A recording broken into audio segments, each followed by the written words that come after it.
Hello बच्चों, good morning. कैसे हो आप सब? अच्छे होंगे। बेटा हम अध्याय 5 क्लास 8 और 7 अध्याय 5 का शब्द रचना चैप्टर पढ़ते हैं। शब्द रचना में हमारा क्या है? उपसर्ग, समास और प्रत्यय। तो हम शब्द रचना क्या होता है? शब्द रचना होता है शब्दों की रचना। शब्द हमारे निर्धारित मूल शब्द होते हैं, निर्धारित होते हैं, जो पहले से ही होते हैं, पहले से ही निर्धारित होते हैं हमारे, जो पहले से, जैसे हमारी ये चौक है, इसका पहले से निर्धारित शब्द है, इसको चौक ही कहा जाता है। इसको हमारे ग्रीन बोर्ड कहा जाता है, तो यानी बोर्ड कहा जाता है। और green board, black board, white board, तो इस तरह के जो अलग इसमें जोड़ दिए जाते हैं, ये इस तरह के हमारे शब्दों की रचना होती है। तो शब्दों की रचना ये कही जाती है, शब्दों की रचना। तो शब्दों की रचना हमारी बताया मैंने उपसर्गों द्वारा होती है, प्रत्ययों द्वारा होती है, समास द्वारा होती है और संधि द्वारा होती है। लेकिन हम यहाँ पहले हम उपसर्ग द्वारा कैसे रचना होती है, नए शब्दों की रचना होती है। नए शब्दों की रचना, नए शब्द बनाए जाते हैं, नए शब्द बनाए जाते हैं, नए शब्द बनाए जाते हैं। तो हमारा ये शब्द इसमें हम कोई चेंज नहीं कर सकते। अब जैसे ये हमने नेताजी चुनाव हार गए, नेताजी चुनाव हार गए, तो हार एक मूल शब्द है, निर्धारित है, ये पहले से बना दिया गया है, इसमें हम कोई परिवर्तन नहीं कर सकते। तो ये हमारा एक शब्द है। तो नेताजी चुनाव हार गए, लेकिन हार से ही हम बहुत सारे शब्द बना सकते हैं। अब 2-3 मैंने जैसे वाक्य बनाए हैं। चींटी अपना आहार इकट्ठा कर रही है, चींटी अपना आहार इकट्ठा कर रही है। तो हार मूल शब्द था, आ इसमें जोड़ा गया आहा, तो आहार यानी एक नया शब्द बना हार शब्द से। तो इस तरह ये आ हम अलग से स्वतंत्र रूप से वाक्य में प्रयोग नहीं कर सकते हैं।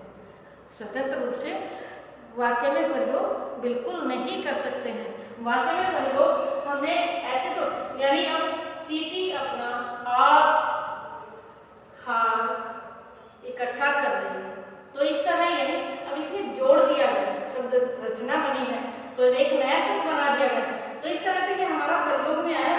लेकिन अब इसमें मान लिया नेताजी आ गए हैं, क्रिया जो होती है यानी हार गए यहाँ, लेकिन आ गए हैं, तो इस तरह तो हो सकता है आ एक क्रिया शब्द है, आ एक क्रिया शब्द है, तो वो तो है, लेकिन आ यहाँ इस तरह अगर वाक्य में जोड़ते हैं तो वो नहीं जोड़ते हैं। बेटा ये समझ में आ जाता, आना चाहिए, आता है, यानी हार क्या होता है? तो हार एक मूल शब्द है, इसमें आ जोड़ा गया, आहार हो गया, आहार इकट्ठा कर रही है। इसी तरह किसी ने उसके सिर पर डंडे से प्रहार किया, हार से प्रय जोड़ दिया गया, तो एक नया शब्द बना, यानी हर बार यहाँ हार जगह वो हार गए हैं, चुनाव हार गए हैं, तो यहाँ तो वो हार गए हैं, जीतना और हारना होता है, जबकि यहाँ आहार का मतलब भोजन है कि भोजन इकट्ठा कर रही है, और यहाँ इसका मतलब प्रहार यानी चोट मारी है, चोट की है, डंडे से प्रहार किया है। तो इस तरह यानी तो ये इसकी डेफिनेशन, इसलिए अब मैं ये बात बता रही, ऐसे शब्दार्थ जो किसी शब्द के पहले जुड़कर किसी नए शब्द का निर्माण करते हैं तथा उसके अर्थ में विशेषता या परिवर्तन, कोई विशेषता लाते हैं या कोई परिवर्तन लाते हैं, चेंज करते हैं, तो वे उपसर्ग कहलाते हैं। क्या कहलाते हैं? उपसर्ग कहलाते हैं। उपसर्ग कहलाते हैं। तो उपसर्ग के लिए हम थोड़े मान एक शब्द ले लिया, मान, क्या मान एक नया शब्द, जैसे हार था या हमने मान, तो मान में अनु जोड़ा तो अनुमान, अनुपसर्ग है। अब ये सेंटेंस में किसी वाक्य में हम प्रयोग नहीं कर सकते कि ये अनु है, इस तरह नहीं हो सकता, हमारा अनुमान है, हम ये काम कर सकते हैं। तो इस तरह यानी अनुमान एक नया शब्द बना, मान शब्द से, मान शब्द का अर्थ होता है मान, सम्मान का, लेकिन यहाँ जब अनु इसमें जोड़ दिया गया तो नए शब्द की रचना हो गई, तो शब्द का परिवर्तन भी हो गया, यानी अर्थ में भी चेंज आ गया। अनुमान मीन्स हुआ अंदाजा, अंदाज, सॉरी अंदाज नहीं, अंदाजा ये होता है। इसी तरह मान, सम्मान, तो सम और मान, तो ये हो गया सम्मान, आदर करना। इसी तरह अपमान, अप प्लस मान, तो अपमान, सम्मान करना यानी किसी का आदर सत्कार करना, और अपमान में अप जोड़ दिया गया तो अपमान यानी तिरस्कार करना। अपमान क्या हुआ? तिरस्कार करना। तो इस तरह हमारे लिए नए नए शब्दों की रचना उपसर्गों के द्वारा, प्रत्ययों के द्वारा होती है। तो ये हमारी उपसर्ग के द्वारा नए नए शब्दों की रचना हुई है। शब्दों की रचना तो हुई है, अब इनके यानी उपसर्ग, उपसर्ग मैं फिर से बताती हूँ। उपसर्ग यानी शब्द के शुरुआत में जुड़ते हैं, शब्द के शुरुआत में जुड़ते हैं। ये देखो शुरुआत में जुड़े हुए हैं, ये शुरुआत में जुड़े हुए हैं, शुरू में जुड़े हुए हैं, तो ये होते हैं हमारे उपसर्ग।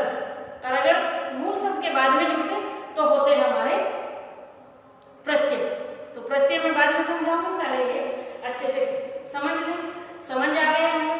तो अब ये हमारे संस्कृत के, हिंदी में 5 प्रकार के उपसर्ग होते हैं। हिंदी में हमारे उपसर्ग के भेद कितने हैं? 5 प्रकार के हैं। वैसे मुख्य 3 हैं, 3 होते हैं। संस्कृत के उपसर्ग, हिंदी के उपसर्ग, उर्दू के उपसर्ग। उर्दू के उपसर्ग या विदेशी उपसर्ग भी बोलते हैं। विदेशी में उर्दू और अंग्रेजी दोनों आ जाते हैं। तो इस तरह हमारे किसी किसी बुक में 3 भी होते हैं, तो किसी में 5, इसमें 5 दे दिए गए।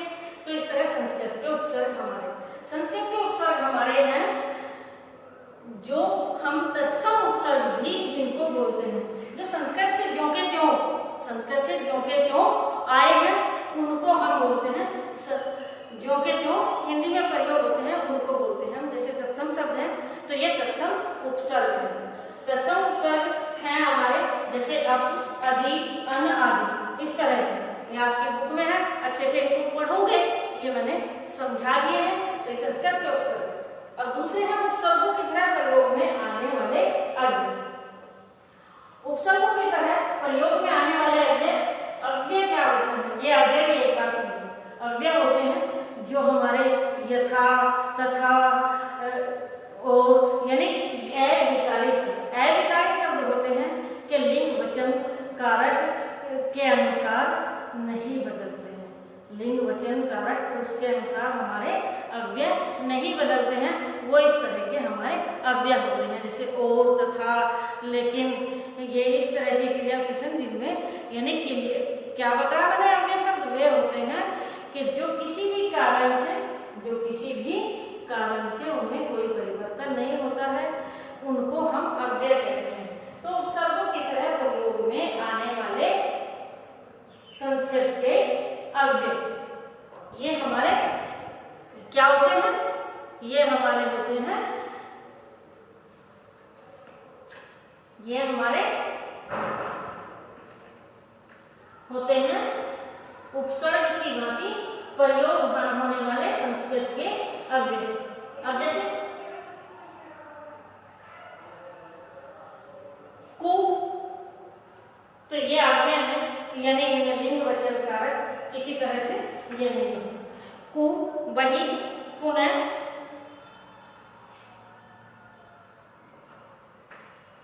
कु,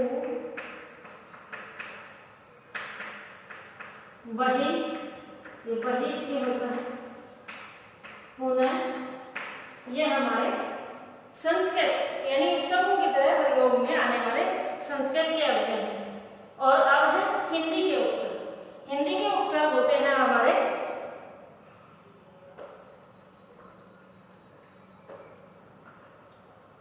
हिंदी के उपसर्ग हैं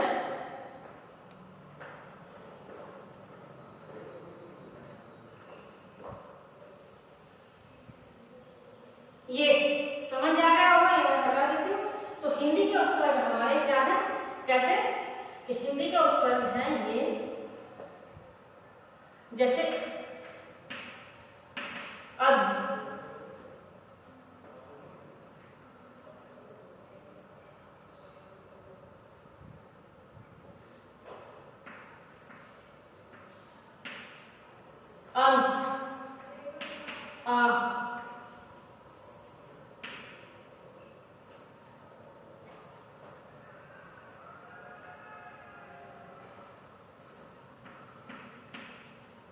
सम, ये हमारे हैं हिंदी के उपसर्ग। कहीं के उपसर्ग है, ये हमारे हैं हिंदी के उपसर्ग। हिंदी के उपसर्ग ये हमारे, तो इस तरह यानी अध, अध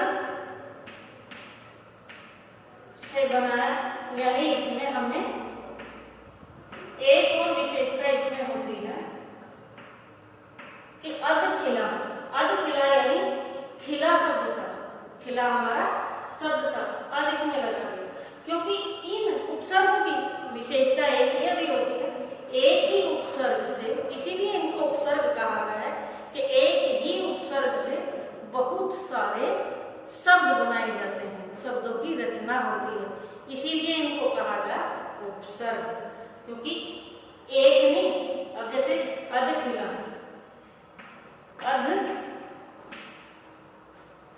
पका, आधा पका,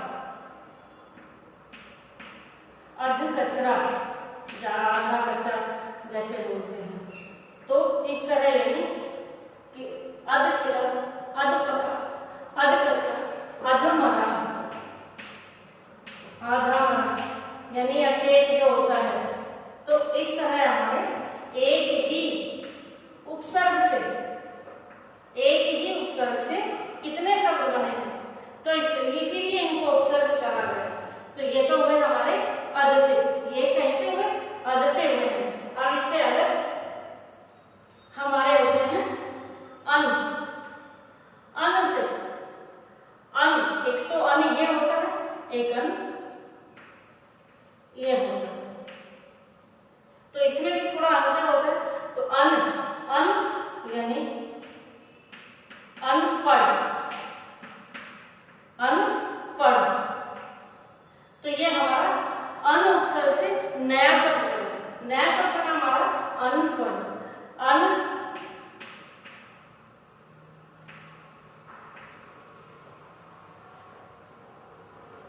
अनुचित, अनुचित, अनुचित, उचित शब्द था हमारा, और अनुचित नया शब्द है, अन से, तो अनुचित। तो इस तरह हमारे नए नए शब्द होते हैं। आ से आकार, आ से आकार, समान शब्द होता है, कार हो सकता है, आ समान, तो समान शब्द है, आ इसमें लगाएगा, आसमान, आसमान, तो इस तरह। और आ से हमारे बहुत सारे शब्द बनते हैं इस तरह, आ राम, राम हमारा हो सकता है, लेकिन आ राम, तो इस तरह ये हमारे हर उपसर्गों से, संस्कृत के हों या उपसर्ग अंग्रेजी के हों या फिर हिंदी के हों, तो इस तरह उपसर्गों से, उपसर्ग की यही है कि नए नए शब्द बनते हैं। सम के मैंने अभी ये बताया कि सम्मान है, सम से हार, तो यहाँ इसको सम प्लस हार, संहार, तो सम उपसर्ग है, संहार बना, संघर्ष, सम से ही बना है, संस्कार, संस्कार, कार हो सकता है, लेकिन सम इसमें मिला तो ये से का से है। तो इस तरह ये हमारे आपस में जुड़े हुए होते हैं, यानी इस तरह हमारी संधि में जो व्यंजन संधि होती है, तो व्यंजन संधि, इसलिए ये सारे एक तरह से मिले जुले होते हैं। तो अगर संधि समझ में आ जाती है तो हम ये उपसर्ग भी समझ सकते हैं, उपसर्ग समझ में आता है तो हमारी संधि भी समझ में आती है, संधि और उपसर्ग समझ में आता है तो थोड़ा बहुत कहीं ना कहीं आपस में ये समास और प्रत्यय वगैरह, तो सारे इस तरह एक तरह से यानी एक ही इसमें शब्द रचना में आते हैं, तो थोड़े सारे समझने होते हैं। अब संस्कार यानी कैसे आया, इसलिए मैं ये दोनों शब्द नहीं, ये तो हमारा बिल्कुल स्पष्ट दिख रहे हैं, ये हमारे स्पष्ट दिख रहे हैं कि इसमें पढ़ लगा हुआ है, इसमें मान लीजिए चितवन भी होता है, तो ये भी हम कर सकते हैं, ये कर सकते हैं, लेकिन ये हमें ये कि ये संहार है, तो यहाँ तो न की आवाज आ रही है, न की साउंड आ रही है, तो ये सम से कैसे बना, या यहाँ तो संस है, तो ये कार यानी संस्कार कैसे हुआ, कार और शब्द कैसे है, तो संस्कार कैसे बना, तो ये भैया इस तरह इसमें कुछ व्यंजन यानी व्यंजन संधि के कुछ नियम आते हैं, तो ये हमें समझने होते हैं। तो ये देखो इस तरह हमारे ये नए नए शब्द बनते हैं, तो अगर इनको अच्छे से देखोगे, अच्छे से समझोगे, तो तभी ये समझ में आएंगे। तो यहाँ तक समझ में आ गए। अब इसके बाद अंग्रेजी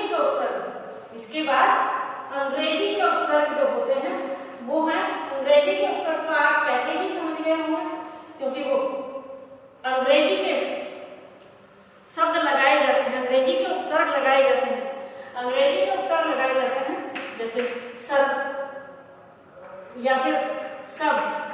अब सब यानी सब इंस्पेक्टर, सब इंस्पेक्टर, तो ये सब इंस्पेक्टर, सब ऑर्डिनेट, सब कोऑर्डिनेट, तो इस तरह यानी ये सब अंग्रेजी का उपसर्ग है, अंग्रेजी का क्या है उपसर्ग है, और इससे सब इंस्पेक्टर। तो ये 2-3 मैंने शब्द बनाए हैं, तो इस तरह यानी अंग्रेजी के उपसर्ग होते हैं। और इसी तरह सब है, सब है, और इसके बाद यानी वाइस, वाइस, तो वाइस इंस्पेक्टर और सॉरी वाइस प्रिंसिपल, जैसे वाइस प्रिंसिपल, तो प्रिंसिपल होते हैं मुख्य प्रिंसिपल, तो उनको मुख्य नहीं कहा जाता, लेकिन जो वाइस होते हैं, जो सहायक होते हैं, तो वो वाइस प्रिंसिपल, ये हमारे अंग्रेजी के उपसर्ग, विदेशी उपसर्ग इनको बोलते हैं। एक है उर्दू के उपसर्ग, क्या बचे हमारे उर्दू के उपसर्ग। उर्दू के उपसर्ग क्या है, जो उर्दू भाषा से है, उर्दू के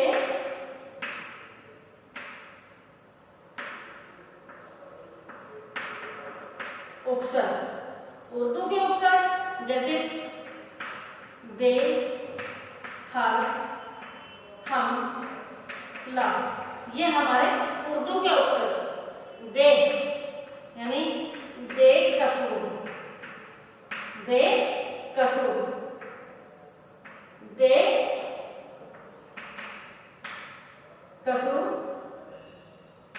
बेईमान, तो ईमान हो सकता है, तो इससे बेईमान।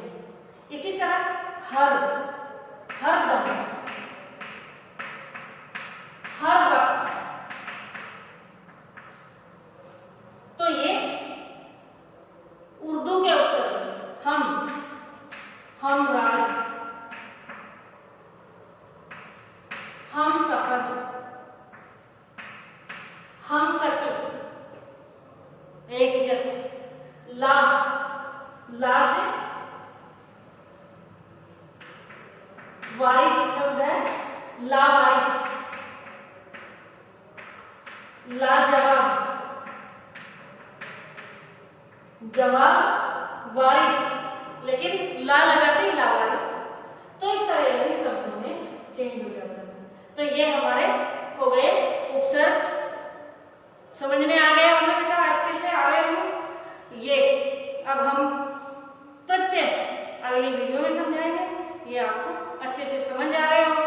अब इसकी मैं एक्सरसाइज दे रही हूँ, एक्सरसाइज आपको करनी होगी अच्छे से, और नहीं समझ में आते हैं तो दोबारा से भी मैं बता देती हूँ कि एक बार फिर से समझ लें। ऐसे शब्दांतर शब्द के पहले जुड़कर नए शब्द का निर्माण करते हैं, उसके अर्थ में विशेषता या परिवर्तन लाते हैं, वो उपसर्ग कहलाते हैं। तो ये वाले, ये इधर जो है ये हमारे क्या है, मूल शब्द हैं हमारे, और इसमें ये उपसर्ग लगे हैं। जो अंडरलाइन किए हैं ये है हमारे मूल शब्द, और जो अंडरलाइन से अलग हैं ये इधर ये लिखे भी हैं, ये हमारे क्या है, ये हमारे हैं उपसर्ग, उपसर्गों के हिस्से, शब्दांश शब्दों के हिस्से। तो समझ में आ गए होंगे। अच्छा बच्चों, ठीक है, ओके।